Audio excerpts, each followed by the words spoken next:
mga kachika! Ngayon naman ay ipakikita ko sa inyo kung paano kami magtanim ng gabi or sato imo. Ayan.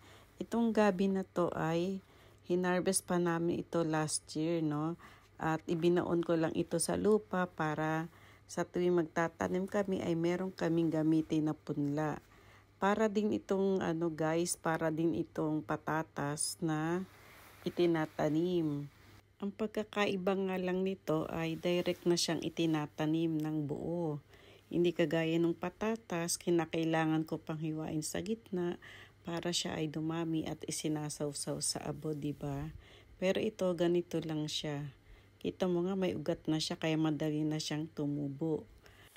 Yung ginagamit niya nga pala na panukat ay ang kanyang mga paa. Isang hakbang, isang gabi, para pag lumaki ay pantay-pantay, di ba? Ayan, ganyan lang siya kadali, oh. At pagkatapos, syempre, lalagyan natin siya ng abono or fertilizer. Ang paglalagay nga pala ng abono ay sa pagitan ng binhi, kagaya niyan. Ayan, oh, di ba? Di ba madali lang? Alam nyo ba na ang gabi rito, kapag lumaki, ito lang bunga ang kinakain. Yung dahon ay tinatapon na nila. Pero pag sinipag ako, kinukuha ko at ginagawa ko siyang laing, di ba?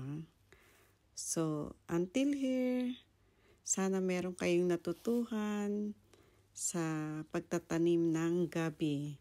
Hanggang dito na lang. Muli, maraming salamat sa inyong panonood. At lagi nating tatandaan na kapag may tinanim, meron tayong aanihin. Jane, God bless us all.